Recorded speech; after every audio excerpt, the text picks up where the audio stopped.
Today I am going to teach you about the van der Waals force of attraction and metallic bond. ये van der Waals force of attraction हमारे लिए बहुत ही important topic है। हम लोग ये देखते हैं कि दिन रात हम लोग गैस का इस्तेमाल करते हैं, एलपीजी जिसको हम लोग कहते हैं लिक्विफाइड पेट्रोलियम गैस। वो क्या होता है, रियल में उसका नेचर क्या होता है, गैसियस नेचर होता है। लेकिन हम लोग जो देखते हैं सिलेंडर में वो लिक्विड स्टेट में होता है। तो उसमें कौन सा फोर्स काम करता है, van der Waals force of attraction. इसके बाद और हम लोग क्या देखते हैं कि हेलोजन ग्रुप में अगर हम लोग जाते हैं तो फ्लोरीन, क्लोरीन, ब्रोमीन, आयोडीन, क्या हम लोग देखते हैं कि फ्लोरीन क्लोरीन गैस होता है, ब्रोमीन लिक्विड स्टेट में होता है, आयोडीन सॉलिड स्टेट में होता है। इसी तरह से इनर्ट गैसेज में भी helium, neon, argon, krypton, xenon, radon, तो उसका भी melting and boiling point from top to bottom periodic table में बढ़ता हुआ चला जाता है। इसके पीछे क्या कारण होता है, इसके पीछे जो कारण बनता है वह van der Waals force of attraction ही है। तो हम लोग एक चीज़ और इसमें पढ़ेंगे कि जो हम लोग पढ़े covalent bond, ionic bond, coordinate covalent bond, van der Waals force of attraction या हाइड्रोजन बॉन्ड, ये कौन ज़्यादा स्ट्रॉन्ग है, कौन कम स्ट्रॉन्ग है, उसका रिलेटिव स्ट्रेंथ के बारे में भी हम लोग जानेंगे, क्योंकि इससे बहुत बार क्वेश्चन पूछा गया है। तो ये सारी चीज़ को हम लोग इसमें डिटेल्स में पढ़ने जा रहे हैं। तो सबसे पहले हम लोग देखिए कि van der Waals force of attraction क्या होता है। van der Waals force of attraction है, सबसे पहले हम लोग ये देखते हैं कि ये वीक फोर्स ऑफ अट्रैक्शन होता है। वीक फोर्स ऑफ अट्रैक्शन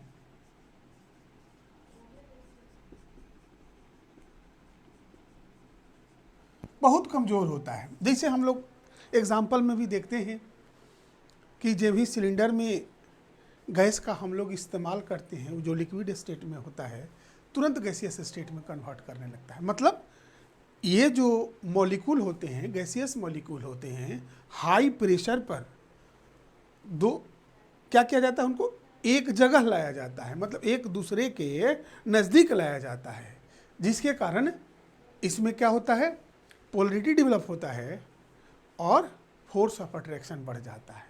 लेकिन जब भी हम लोग प्रेशर को रिलीज करते हैं तुरंत गैस बाहर की ओर निकलने लगता है। तो इसीलिए हम लोग क्या समझते हैं कि ये वीक फोर्स ऑफ अट्रैक्शन होता है। सेकेंड में हम लोग क्या देखते हैं, it has no directional nature. जिस तरह से हम लोग आयनिक कंपाउंड में पढ़ते हैं कि उसका भी कोई डायरेक्शनल प्रॉपर्टीज नहीं होता है, उसी तरह से इसमें भी कोई डायरेक्शनल प्रॉपर्टी नहीं होता, इसका कोई फिक्स डायरेक्शन नहीं होता है। थर्ड में हम लोग क्या देखते हैं कि ये जो van der Waals force of attraction होता है दो बात पर डिपेंड करता है। पहला क्या होगा, सरफेस एरिया,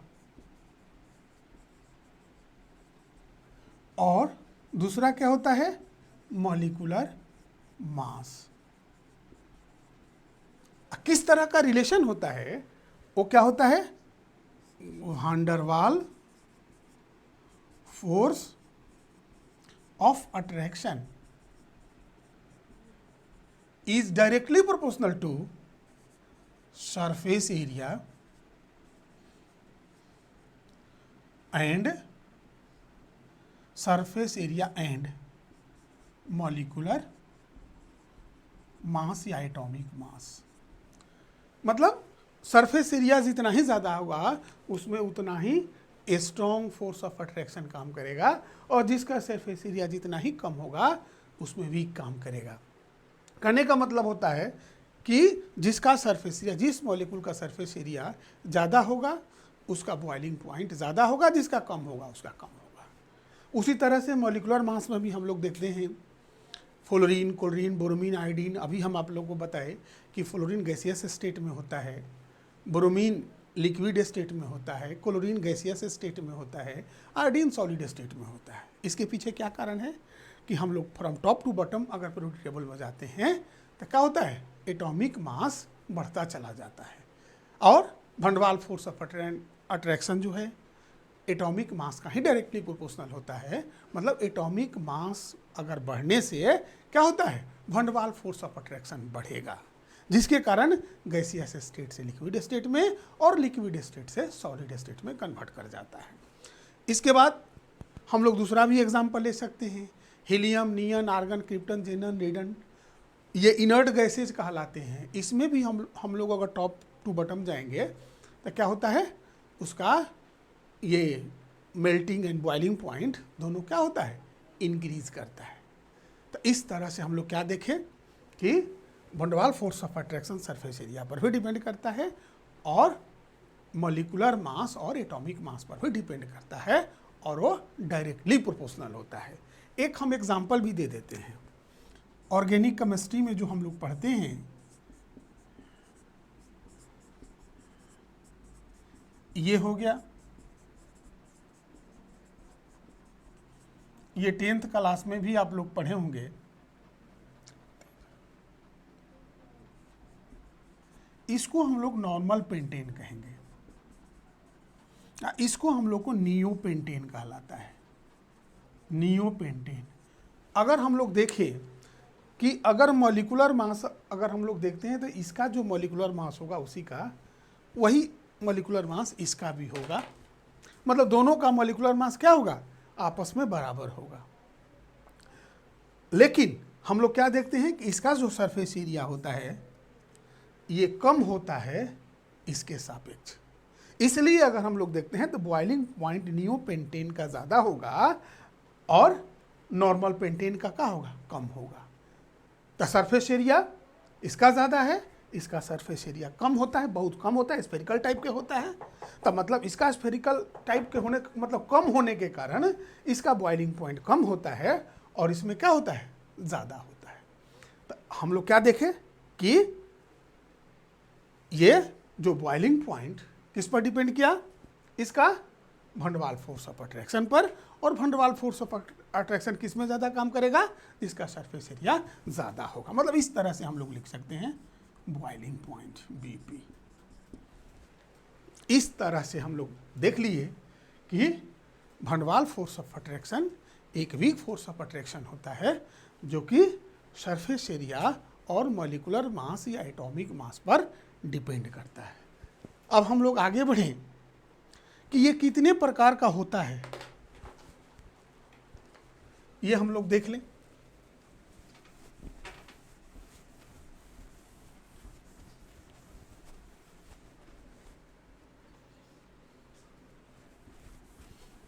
मतलब how many kinds of van der Waals force of attraction.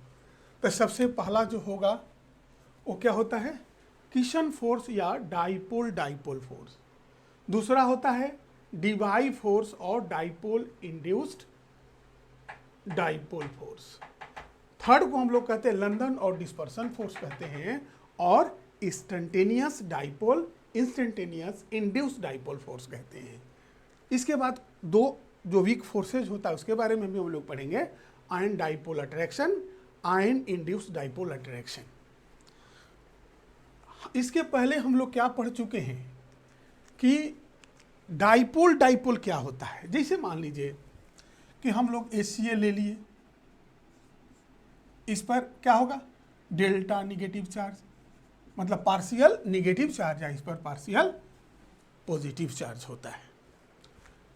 अगर दूसरा मॉलिक्यूल भी है डेल्टा पॉजिटिव और ये डेल्टा निगेटिव, मतलब पार्शियल पॉजिटिव चार्ज है और पार्शियल निगेटिव चार्ज है, तो एक दूसरे को क्या करेगा, अट्रैक्ट करेगा। ये क्या करेगा, एक दूसरे को अट्रैक्ट करेगा, मतलब इसका निगेटिव चार्ज और इसका पॉजिटिव चार्ज। और जो फोर्स काम करेगा इसी को हम लोग कहते हैं कि dipole dipole dipole dipole force, मतलब दो पोलर मॉलिक्यूल के बीच में ये फोर्स काम करता है। कारण क्या होता है कि दूसरा जो मॉलिक्यूल है या पहला मॉलिक्यूल है उस पर जो पार्शियली निगेटिव चार्ज होता है और दूसरे पर जो पार्शियली पॉजिटिव चार्ज होता है, दोनों एक दूसरे को फोर्स ऑफ अट्रैक्शन के द्वारा जुड़ा रहता है। उसी को हम लोग कहते हैं डाइपोल डाइपोल फोर्स। तो ईवी का होता है एक तरह का ये van der Waals force of ही अट्रैक्शन होता है, जिसको हम लोग डाइपोल डाइपोल फोर्स कहते हैं। इसको हम लोग किसन फोर्स के नाम से भी जानते हैं। ये साइंटिस्ट का नाम है, उसके आधार पर इसका नाम पड़ा है। तो अब आप समझ लीजिए कि डाइपोल फोर्स किसको कहते हैं। अगर कोई मॉलिक्यूल पोलर मॉलिक्यूल है, मतलब एक पर पार्शियल निगेटिव चार्ज, दूसरे पर पार्शियल पॉजिटिव चार्ज, तो दूसरे मॉलिक्यूल जिस पर पार्शियल पॉजिटिव चार्ज या पार्शियल निगेटिव चार्ज है, तो एक दूसरे को क्या करेगा, अट्रैक्ट करेगा, और दोनों के बीच जो फोर्स काम करेगा उसी को हम लोग कहते हैं डाइपोल फोर्स या किसन फोर्स के नाम से जानते हैं। अब तो हम लोग समझ गए कि डाइपोल फोर्स क्या है। ये भी एक तरह का क्या है, फोर्स ऑफ अट्रैक्शन ही है, जो कि किसन फोर्स के नाम से जाना जाता है और van der Waals force of attraction का एक एग्जाम्पल है। सेकेंड हम लोग चलेंगे। सेकेंड में क्या है, डाइपोल इंड्यूस्ड डाइपोल फोर्स, या इसको हम लोग कहते हैं डीवाई फोर्स।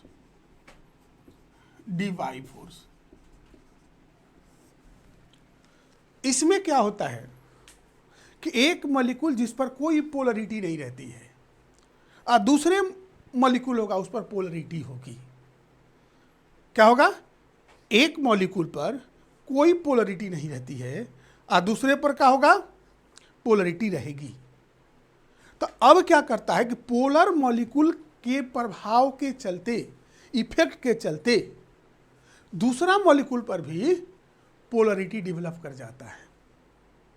इसी को हम लोग कहते हैं डाइपोल इंड्यूस्ड डाइपोल फोर्स या डीवाई फोर्स कहते हैं। जैसे एग्जाम्पल में हम लोग क्या देखते हैं कि जैसे ये हो गया O, इस पर डेल्टा निगेटिव, डेल्टा पॉजिटिव, एक क्लोरीन है Cl, ये क्या है, नॉन पोलर है। क्या है, नॉन पोलर है।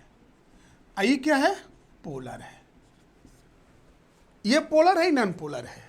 अब अगर एक दूसरे के नजदीक आता है तो हम लोग क्या देखते हैं,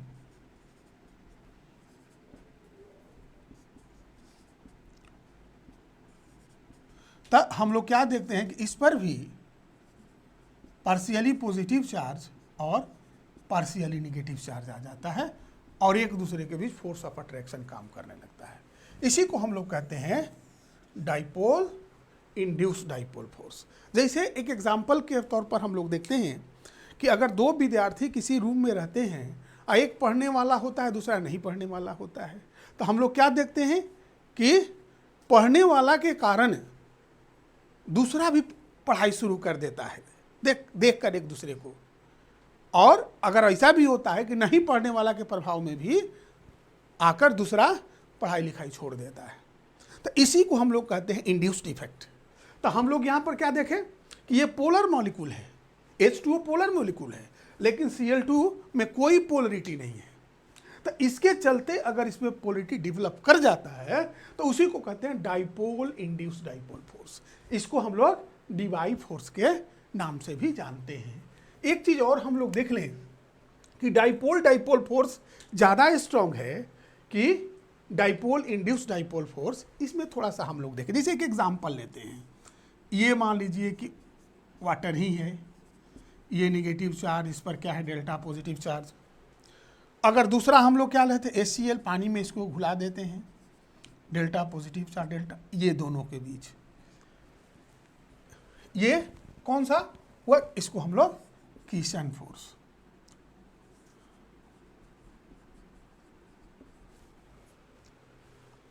अब ये फोर्स ज्यादा स्ट्रांग है कि ये हो, क्योंकि इसमें हम लोग देखें कि जबरदस्ती ये मॉलिक्यूल इसको पोलराइज किया है, आई दोनों अपने आप पोलर है, तो इसमें जो जो फोर्स ऑफ अट्रैक्शन होगा मॉलिक्यूल मॉलिक्यूल के बीच में ज्यादा स्ट्रांग होगा with respect to Dibai force. तो अगर दोनों में हम लोग कंपेयर करते हैं तो ये जो डाइपोल डाइपोल फोर्स या कीशन फोर्स कहते हैं ये ज्यादा स्ट्रांग होगा विथ रिस्पेक्ट टू कौन फोर्स, डिवाई फोर्स और डाइपोल इंड्यूस्ड डाइपोल फोर्स। ये हम लोग क्या देखें कि दोनों में कौन ज्यादा स्ट्रांग है और कौन उससे वीक है। अब हम लोग थर्ड वैन डर वाल फोर्स की ओर बढ़े, तो थर्ड को हम लोग लंदन फोर्स के नाम से जानते हैं। याद रखने में भी सुविधा, लंदन फोर्स और डिस्पर्सन फोर्स, ये बहुत ही इंपॉर्टेंट फोर्स है जो कि वैन डर वाल फोर्स का एक टाइप है। जहां भी मॉलिक्यूल में पोलरिटी नहीं होगी, जैसे अगर हम लोग देखते हैं F2, Cl2, Br2, तो हम लोग इसमें कहीं भी पोलरिटी दिखलाई नहीं पड़ती है। अगर एक गैसियस स्टेट से लिक्विड स्टेट में, लिक्विड स्टेट से अगर सॉलिड स्टेट में कन्वर्ट करता है, तो ये जो टेम्पोररी जो फोर्स उत्पन्न होता है एक दूसरे के नज़दीक आने के चलते, एक दूसरा मॉलिक्यूल को वाइब्रेशन के चलते, उसमें कौन सा फोर्स उत्पन्न होता है, लंदन फोर्स या डिस्पर्सन फोर्स। जैसे जो हम लोग गैस का इस्तेमाल करते हैं जो कि सिलेंडर में होता है, उसमें कोई पोलरिटी नहीं होती है मॉलिक्यूल में, और तो उसमें कौन सा फोर्स काम करेगा, जिसके कारण गैसियस स्टेट से लिक्विड स्टेट में वो कन्वर्ट कर जाता है, तो कौन का फोर्स करेगा, लंदन फोर्स ही काम करेगा, और जिसको हम लोग डिस्पर्सन फोर्स के भी नाम से जानते हैं। मतलब दोनों मॉलिक्यूल में कोई पोलरिटी नहीं है, लेकिन एक दूसरे के नज़दीक आने के कारण या एक वाइब्रेशन के कारण एक दूसरे के नज़दीक आएगा। किस तरह से, हम लोग प्रेशर देंगे, जो कि हम लोग इस्तेमाल करते हैं, हाई प्रेशर पर गैस को हम लोग क्या करते हैं, सिलेंडर में लिक्विड स्टेट में भर देते हैं, लिक्विड स्टेट में वो कन्वर्ट कर जाता है, तो उसमें किस तरह का फोर्स काम करेगा, लंदन फोर्स या डिस्पर्सन फोर्स। तो कहने का मतलब हुआ कि अगर कोई दो मॉलिक्यूल है और दोनों में किसी भी प्रकार की पोलरिटी नहीं है, तो वहाँ जो फोर्स काम करेगा उसको हम लोग लंदन फोर्स या डिस्पर्सन फोर्स कहते हैं। तो इसलिए हम लोग क्या समझ लिए कि अगर ये तीनों फोर्स में कंपेयर करें तो सबसे ज़्यादा स्ट्रॉन्ग कौन सा होगा, इसमें होगा कि दोनों में ऑलरेडी पोलरिटी है।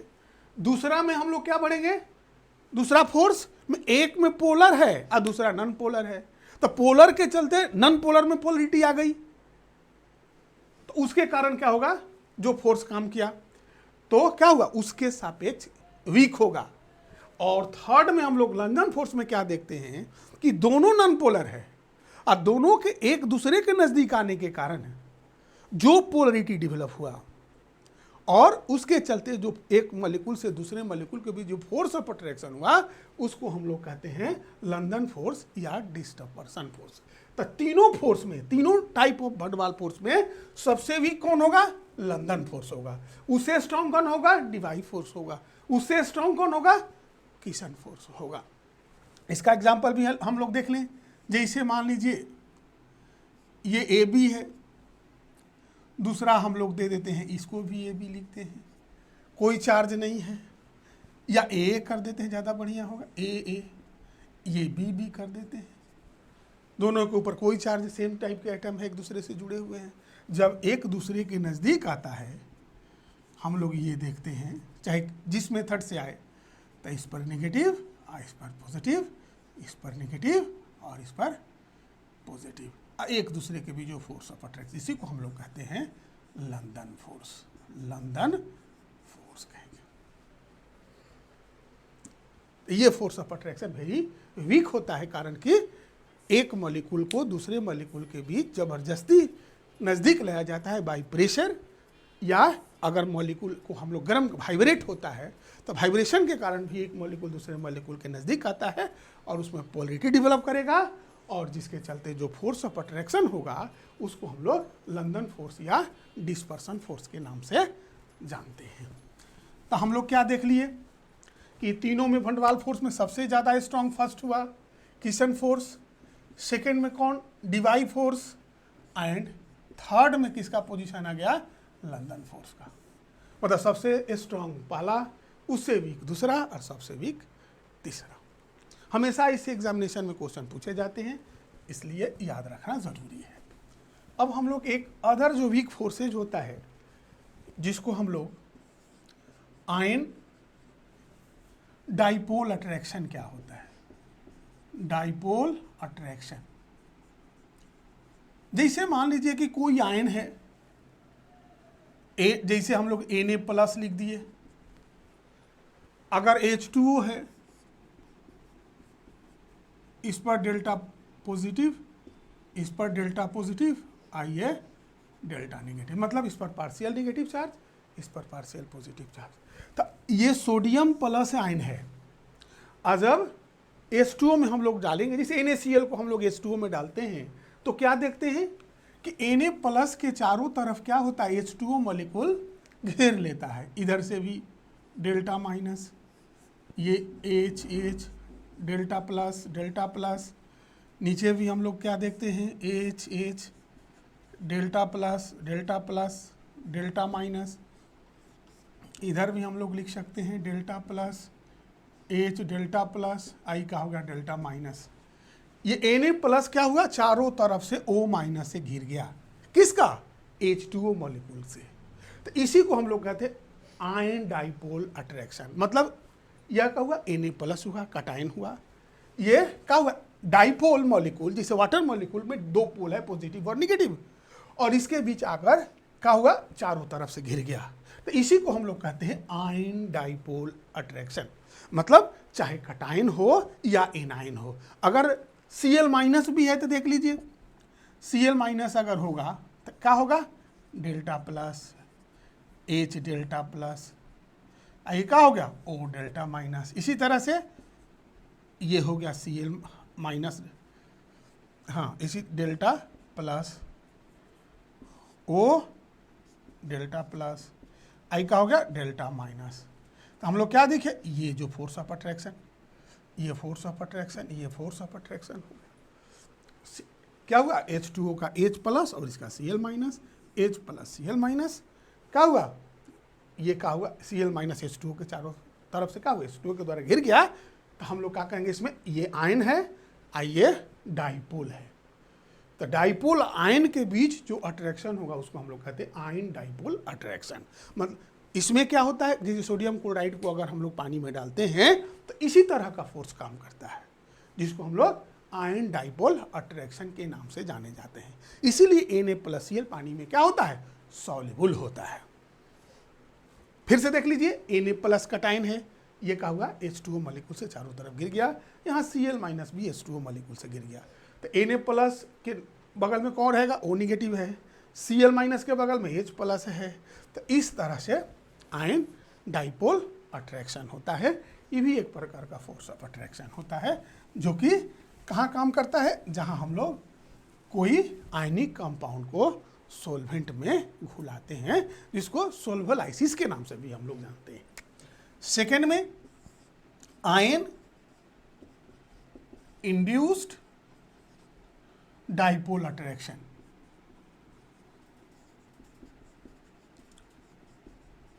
कहने का मतलब होता है कि अगर Na+ है, हम लोग अगर Cl2 लेकर चलते हैं, Cl तो इसमें तो नो पोलरिटी, आयन है, ये आयन है। जब इसके नज़दीक आता है तो हम लोग क्या देखते हैं कि डेल्टा पर या नेगेटिव Cl- पर डेल्टा नेगेटिव चार्ज, और इस Cl पर डेल्टा पॉजिटिव चार्ज, आई क्या हो गया Na+ हो गया। तो इस तरह से हम लोग क्या देखें कि ये नॉन पोलर मॉलिक्यूल था, जिसमें पोलरिटी डेवलप किया in the presence of Na+ ion. तो मतलब Na+ के चलते इसमें डाइपोल बना, तो उसी को हम लोग कहते हैं आयन इंड्यूस्ड डाइपोल अट्रैक्शन कहते हैं। मतलब आयन के द्वारा क्या हुआ, पोलरिटी डेवलप किया गया, डाइपोल क्रिएट हुआ, जो कि पहले से पोलर नहीं था। तो तो इसीलिए हम लोग कहते हैं आयन इंड्यूस्ड डाइपोल अट्रैक्शन। तो इस तरह का भी फोर्स ऑफ अट्रैक्शन काम करता है जो कि वीक फोर्स होता है, तो जिसको हम लोग आयन इंड्यूस्ड डाइपोल अट्रैक्शन के नाम से जानते हैं। अभी हम लोग ये देख लिए कि van der Waals force of attraction क्या होता है, कौन कौन फैक्टर से पर वो डिपेंड करता है। अब हम लोग एक बढ़े जो कि भी इम्पोर्टेंट है, जिसको हम लोग मेटालिक बॉन्ड के नाम से जानते हैं। मेटालिक बॉन्ड, तो मेटालिक बॉन्ड हम लोग सब लोग जानते हैं कि होता क्या है कि मेटल कटाइन और इलेक्ट्रॉन के बीच जो बॉन्ड होता है उसी को हम लोग कहते हैं मेटालिक बॉन्ड। मेटल कटाइन जिसको हम लोग मेटालिक कर्नल के नाम से भी जानते हैं, और इलेक्ट्रॉन उसी फोर्स को या उसी बॉन्ड को हम लोग मेटालिक बॉन्ड के नाम से जानते हैं। जैसे एक एग्जांपल लेते हैं, Na प्लस ई Na प्लस ई Na plus Na plus Na plus Na plus Na plus Na plus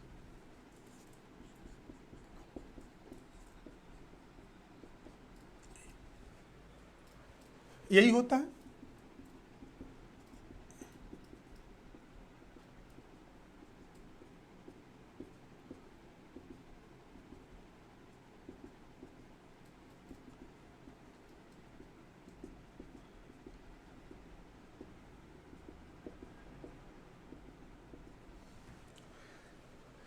Na plus sodium क्या है, मेटल है, और ये जो इलेक्ट्रॉन होता है ये इलेक्ट्रॉन है,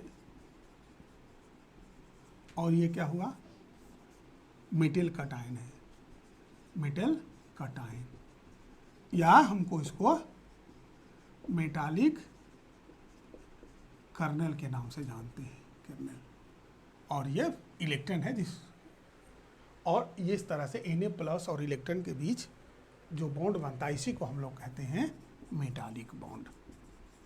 मेटालिक बॉन्ड